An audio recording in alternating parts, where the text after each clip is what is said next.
All right. Let's take you back down to earth, at least to Central Asia. Secretary General is continuing his visit to Central Asia. This morning in Cholpon Ata, he had bilateral meetings with Sadyr Zhaparov, the president of the Kyrgyz Republic. In the meeting, the Secretary General and the President discussed the relationship between the United Nations and Kyrgyzstan, regional peace and security issues, as well as progress in the implementation of the Sustainable Development Goals. The Secretary General commended the President of the Kyrgyz Republic for his leadership in advocating for sustainable mountain development. He thanked him on behalf of the United Nations for naming a mountain in the Tian-Shan range in honor of the United Nations.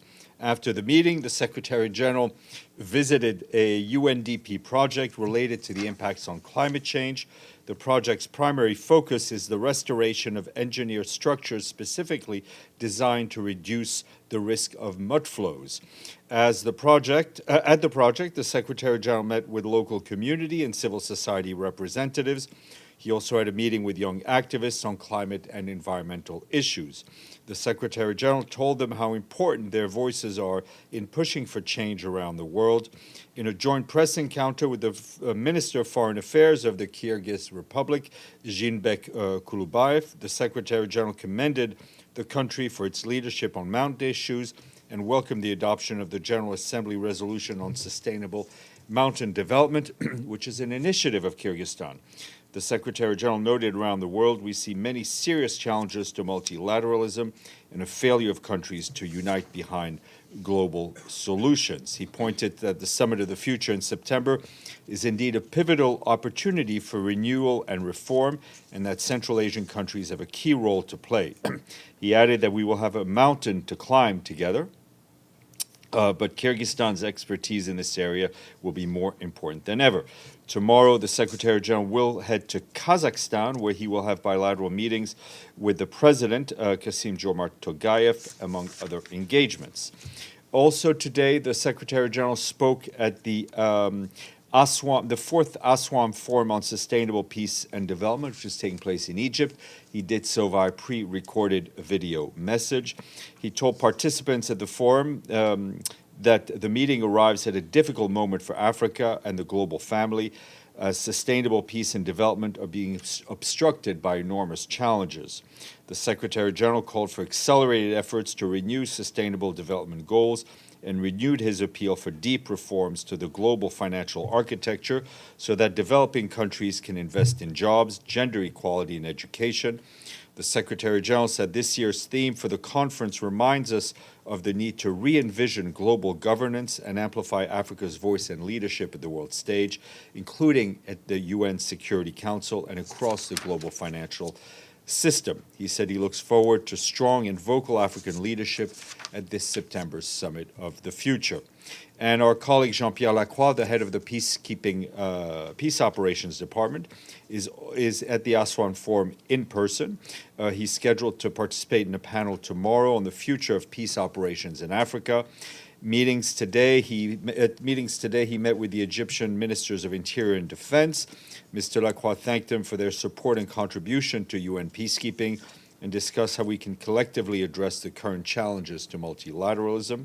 Mr. Lacroix will then visit Cambodia on July 4th to 9th to thank the government for its support to peace building and recognize the enormous progress made in clearing the country's landmine legacy, including through support from the UN. There, he will engage with senior government officials from Cambodia.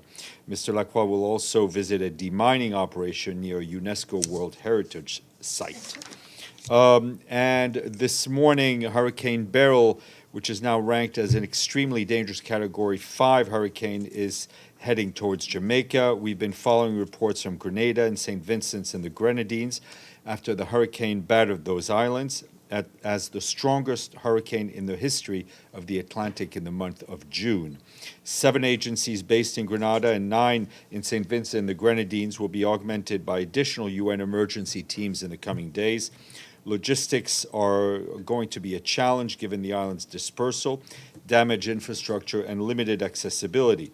Initial reports that we are receiving indicate severe damages to homes, infrastructure, power, and communications.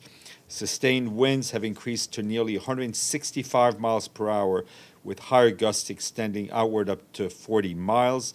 That's according to the World Meteorological Organization.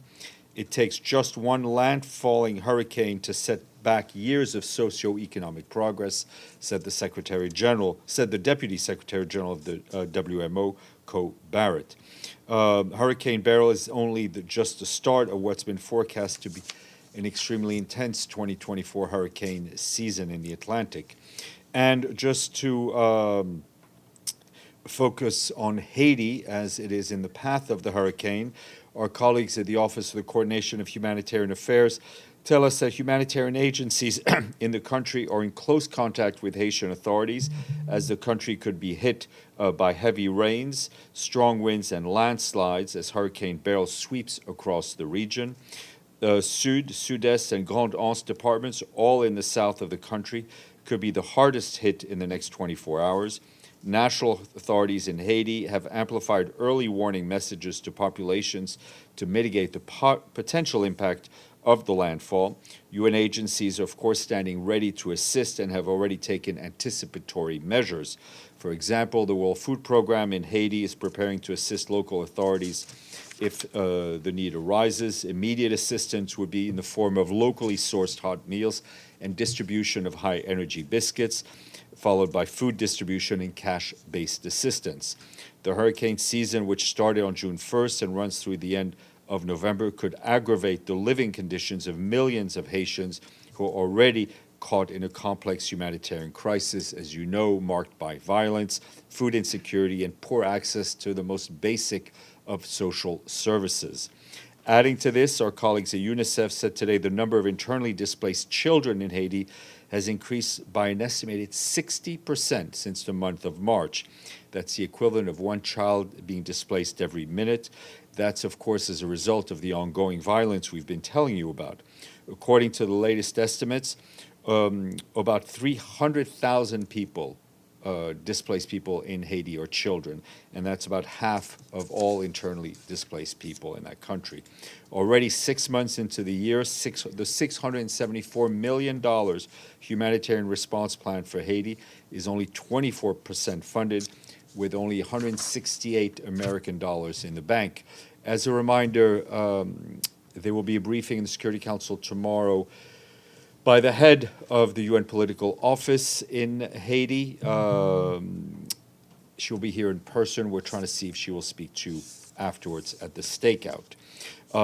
Meanwhile, Sigrid Kaag, the senior humanitarian and reconstruction coordinator for Gaza, is now in close consultations with the council. She will be speaking to you at the stakeout likely in about 45 minutes, but we will give you a heads up.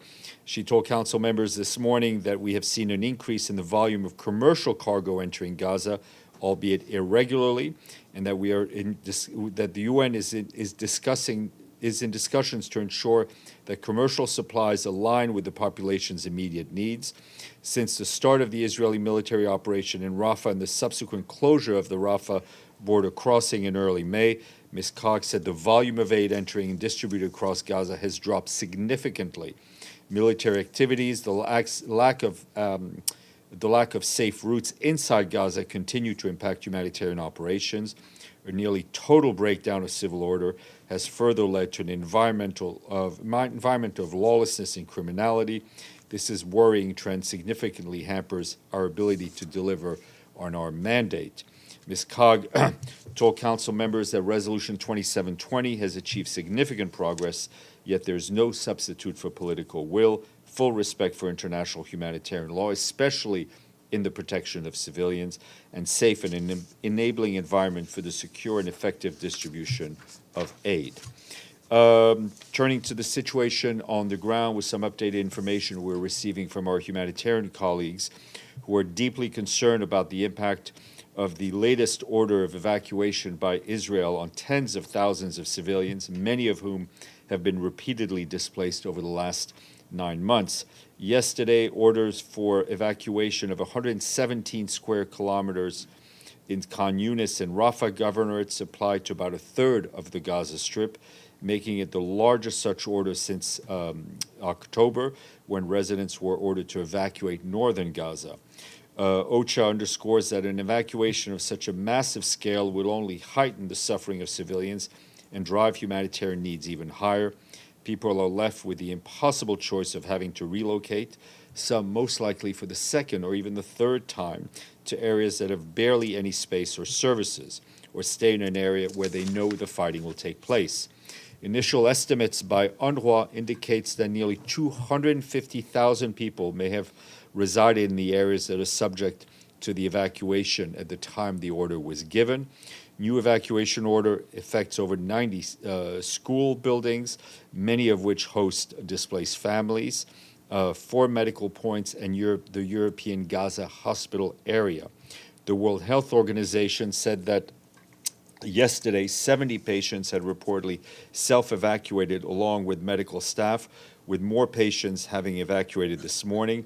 WHO's representative in the area, Peppercorn, said earlier today that only 3 patients remained at the European Gaza hospital and 3 in the ICRC field hospital. He said that WHO was supporting the transfer of vulnerable medical equipment and supplies out of the hospital, which was one of the few remaining key referral hospitals in South Gaza. This morning, the Israeli authorities clarified that the order does not apply to patients or staff at the hospital, and a reminder that all parties must always respect international humanitarian law. This means that civilians must be protected and their essential needs, including food, shelter, water, and health, must be met wherever they are in Gaza. Tomorrow, just to flag, there will be an early briefing, 9 a.m. We'll be joined by Andrea Di Domenico, OCHA's head of office in the occupied Palestinian territory. He'll be here to speak to you about the challenges in aid delivery, both into and across Gaza. He will also speak about the latest estimates on the scale of displacement and the population estimates for Gaza. Turning to Afghanistan, just to keep you updated regarding the 3rd meeting of special envoys on Afghanistan that it's taking place today in Doha. Rosemary DiCarlo, our head of political and peace-building affairs, together with special envoys, met in the Qatari capital with Afghan civil society, including human rights and women's organizations. Speaking to the media after the meeting, Ms. DiCarlo said she had heard views from members of Afghan civil society, women and men, who provided their valuable insights on the rights of women and minorities in the country, girls' education, and many other issues. She reiterated that human rights, especially the rights of women and girls, and inclusion of all members of society, will continue to be an integral part of all the discussions. She also underscored that this is still the beginning of the process and it will take time and patience. However, helping all the people of Afghanistan remain the main objective.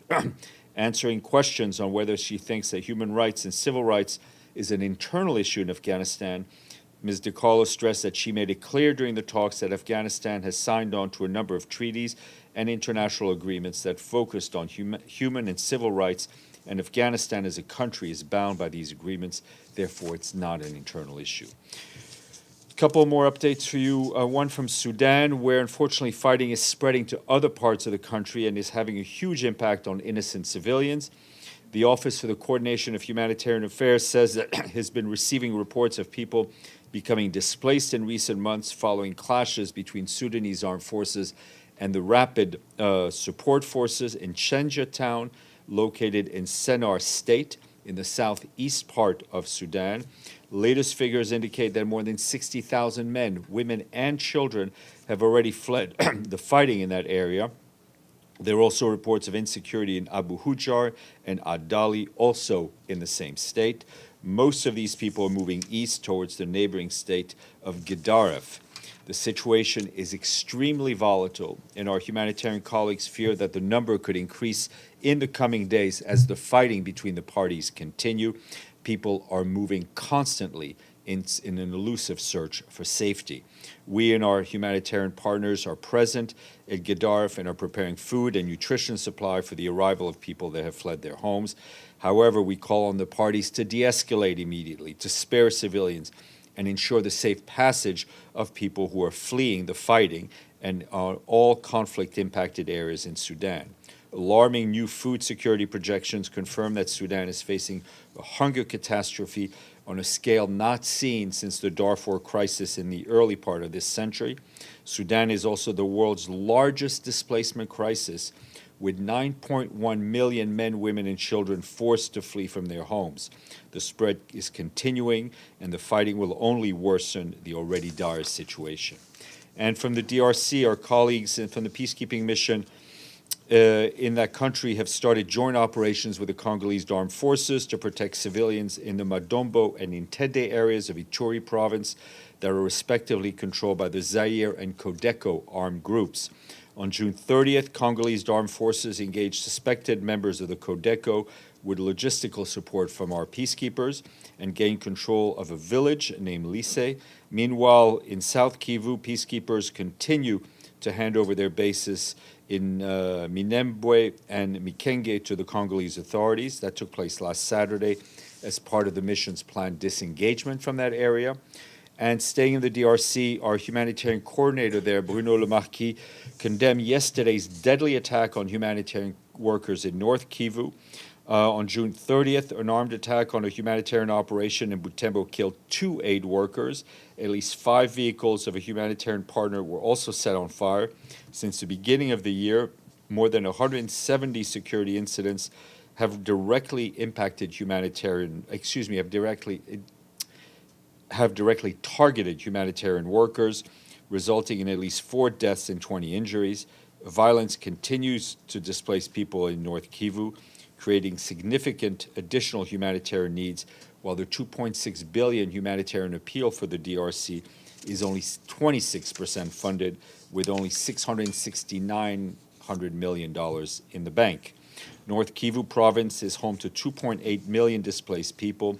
Between the 27th and 30th of June, or just 4 days ago, more than 150,000 people displaced due to the continued fighting in Lubero, which is already hosting more than 500,000 displaced people who had arrived in March after fleeing violence in Masisi and Rutshuru territories.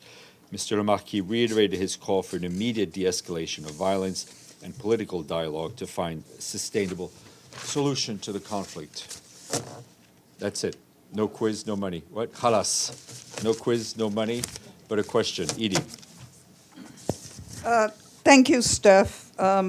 You've said that talks with the Israelis are going on the security issue on the road from Kerem Shalom to the coast, Sodid Sigrid Kog.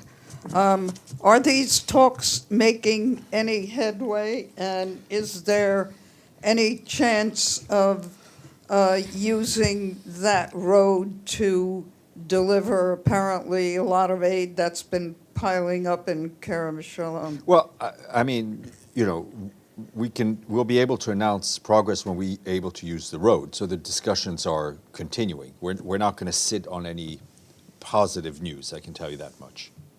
Gabriel. Thank you, Steph. We're now 6 months into Ms. Cog's role as Senior Humanitarian and Reconstruction Coordinator for Gaza. How does the Secretary General, how would he characterize the job that she's done so far? Well, I mean, I think she continues to be extremely determined in the fulfillment of her mandate, and she gave a very, I think, sober and realistic assessment of the way things are. But I think it's not as if the levers of power are in her hands or in any of our hands at the UN. It's a matter of ensuring that all of the parties involved live up to their commitments and help us implement the resolution that they themselves voted. In her remarks to the Council, she said there's a lack of political will. Would the Secretary to implement 2720? Would the Secretary General agree with that? And if so, who is behind the lack of political will? She speaks on behalf of, as all senior officials, she speaks on behalf of the Secretary General. So I think he would give you the same assessment. I think there's enough blame and lack of political will to share around. Dawn, then Ibtisam. Thanks, Steph. I have a couple of follow-ups. 2 weeks ago, Farhan mentioned that there was some reporting about WFP personnel who were carrying out activities near So whose personnel? WFP. Oh, WFP, sorry. Sorry. They were carrying out operations near Kerem Shalom when an Israeli tank fired close to them. He said that there may be an update or there may be some more information. I was wondering if you have any. No, I do not have an update on that. Okay. And then I also wanted to ask, Ms. Cog talks about, or she mentioned the opening, or the Ashdod port is open, Zeekum is open. But I was wondering if you could clarify, what does it mean when the UN says they're open? Because it's my understanding when I talk to humanitarian organizations that it's not open, it's open selectively to, for example, the WFP largely gets to use the Ashdod port, but that's it. I think it sounds like a fantastic question to ask Sigrid. Ibtisam, but thank you. I have a few follow-ups. I know you said several times that it's not only the number of trucks that enter Gaza is important, but also the quality and other stuff. But the Algerian ambassador today in the Security Council talked about that in average last month there were 73 trucks daily.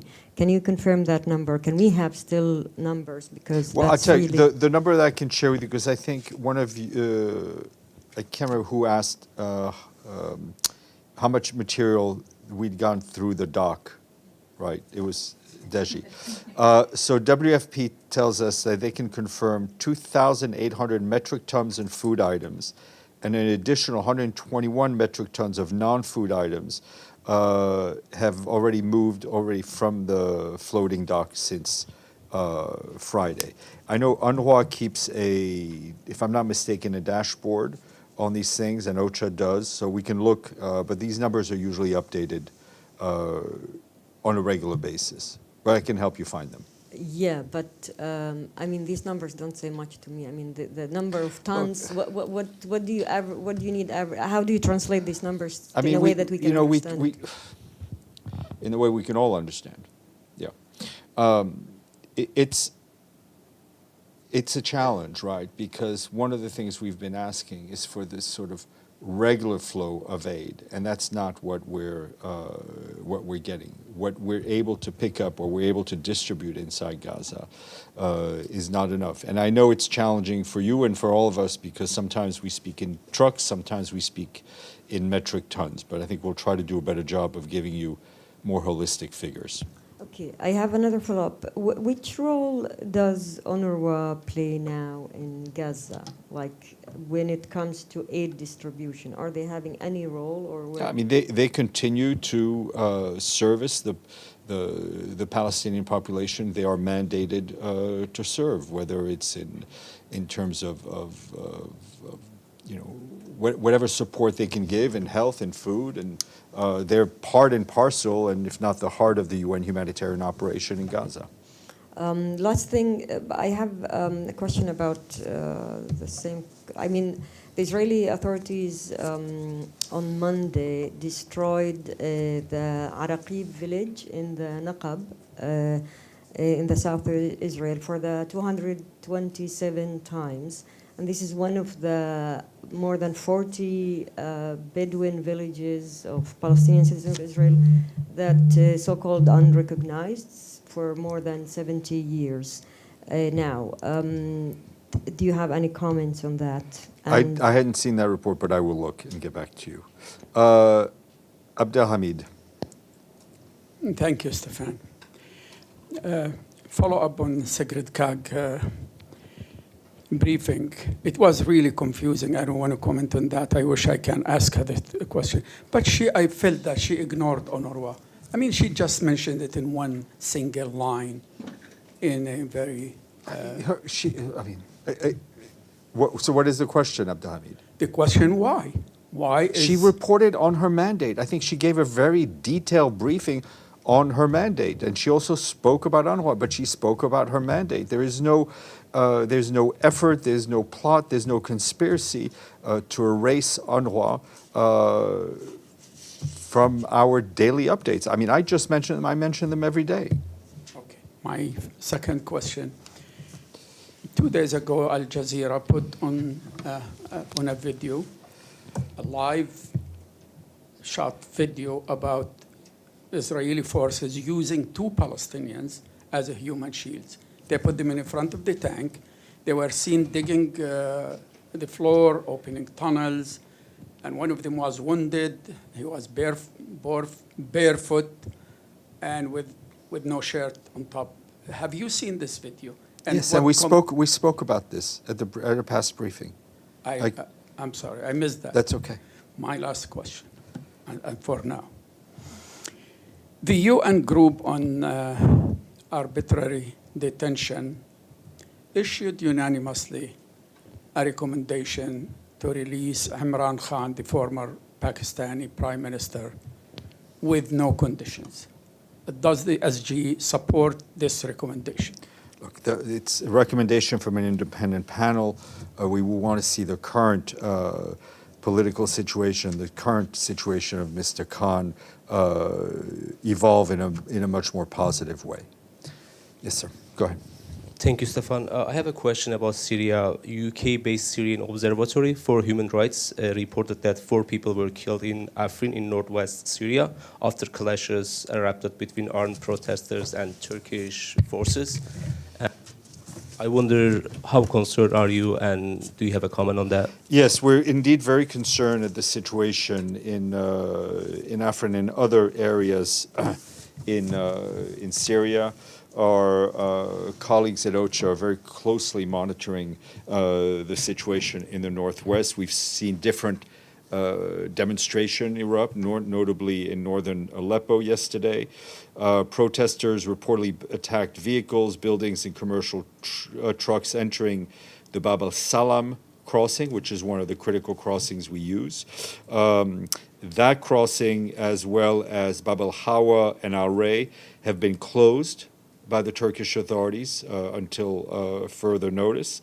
And due to the travel restrictions on health workers, a major hospital near the Bab al-Salam crossing is now operational at a very limited capacity. We've also seen fuel shortages that are impacting ambulances, generators, which leads to power outages. As we keep telling you in Gaza, when hospitals run out of fuel, have fuel issues, it has direct impact on patients, also on communications connectivity. Other medical teams have suspended operations in Afrin and Al-Bab, and a number of NGOs have also suspended their operations until the situation calms down. Yvonne. Thanks, Steph. On Doha. Our colleague Mariam is reporting that many countries didn't attend the side event with Afghan civil society because they deemed it unimportant, it wasn't part of the main agenda. Is it the case, in your view, that the United Nations has agreed to this condition laid down by the Taliban of excluding women's rights from the main agenda so that the Taliban would come? No, it's not.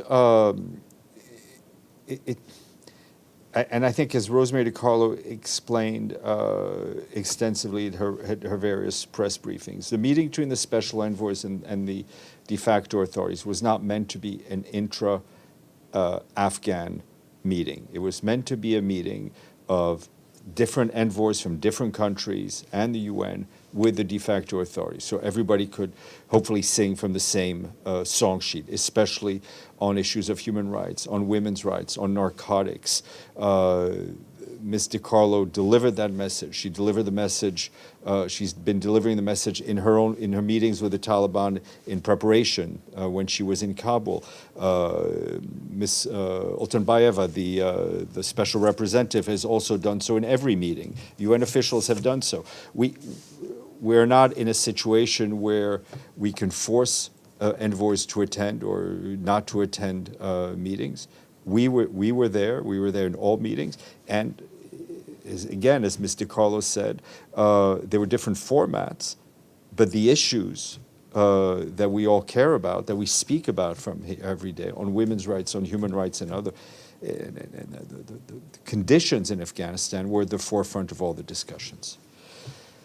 Mike, then Deji, and then we'll come back. Thanks, Steph. Israeli Prime Minister Netanyahu stated in a television interview last week that while he's not going to allow Palestinian Authority return to governance in Gaza in a day-after scenario, that he would like to see a civil administration possibly run by local Palestinians with the support of neighboring countries. Is the Secretary General glued to the concept of a Palestinian Authority return to governance in Gaza, or would it be acceptable to have it like a technocratic interim government run by Palestinians? I think the Secretary General's point has been made clear. He said there will have to be some sort of an interim arrangement, and that we would want to see a reinvigorated and Palestinian Authority resume the authority of all Palestinian territories. The voice that matters the most here will be the voice of the Palestinian people themselves. Deji. Yesterday, General Assembly adopted a artificial intelligence resolutions penned by China and also with the U.S. support, urging countries to bridge gaps, especially between developed countries and developing countries.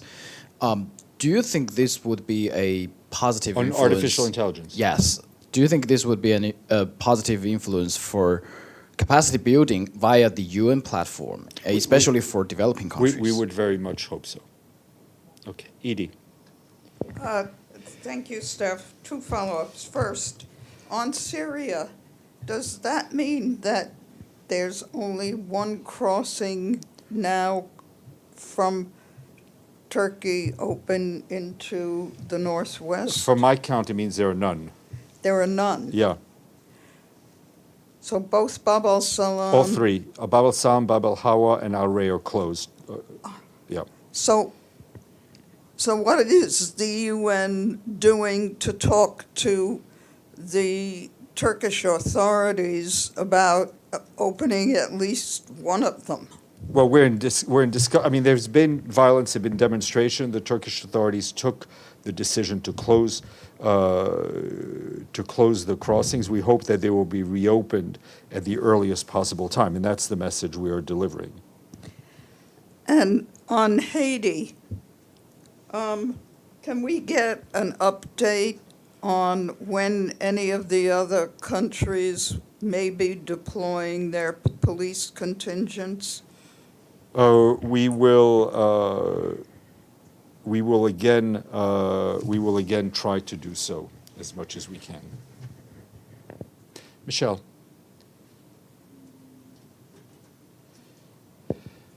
Will the Secretary General be meeting with any particular world leaders at the Shanghai Cooperation?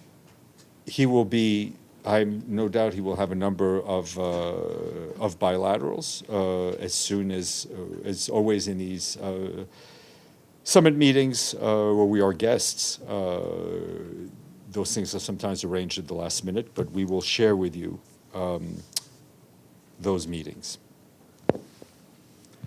Inade. Thank you, Steph. Can I ask about the Hurricane Beryl? Can you talk a little bit more about the UN's preparations, one on Jamaica, but also on Haiti, because it's in the line, particularly given the circumstances of moving aid around Haiti?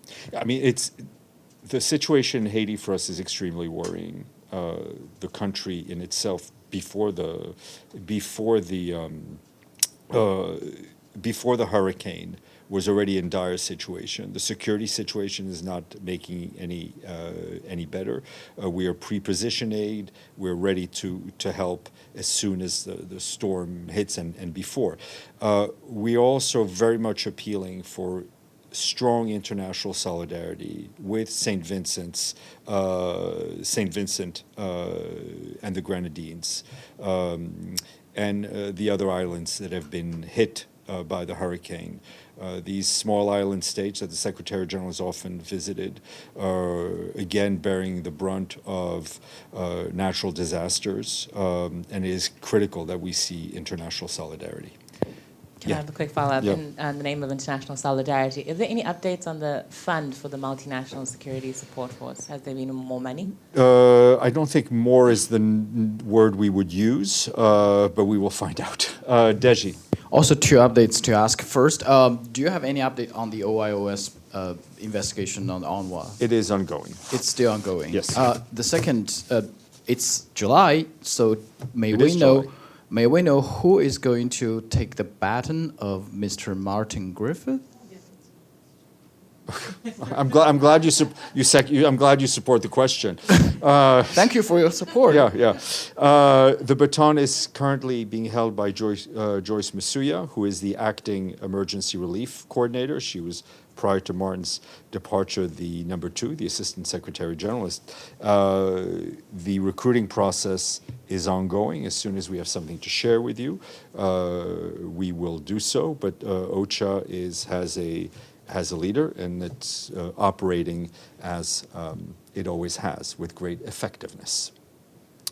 How many people were interviewed? I have no clue. That's not a question I ask, because it's the information that's not shared with me. Dawn. Thanks, Steph.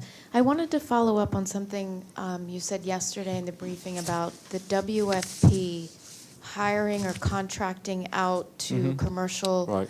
company Right. to pick up aid. Yeah. Could you give a little bit more detail on how that works? And was it from the marshalling area? Yeah. Okay. So basically how it works is, as you know, we still don't have the green light for our own people, our own operations to pick up that material, right?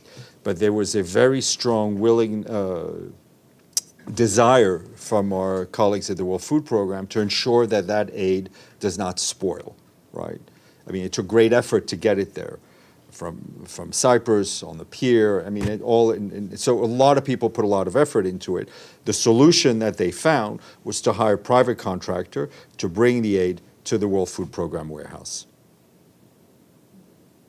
Abdelhamid. Just to clarify about tomorrow's Dominico briefing. Yeah. In the morning at 9. Yes, 9 a.m. here in person. Yeah. I mean, he will be, it will be 4 p.m. probably for him in Jerusalem, but it will be 9 a.m. for all of us here on the East Coast in the morning. We will not be providing coffee. We will be here in person. I will be here in person. He will be here via the wonders of technology. Okay, have a great day. We will let you know. We'll see you probably very shortly outside the Security Council.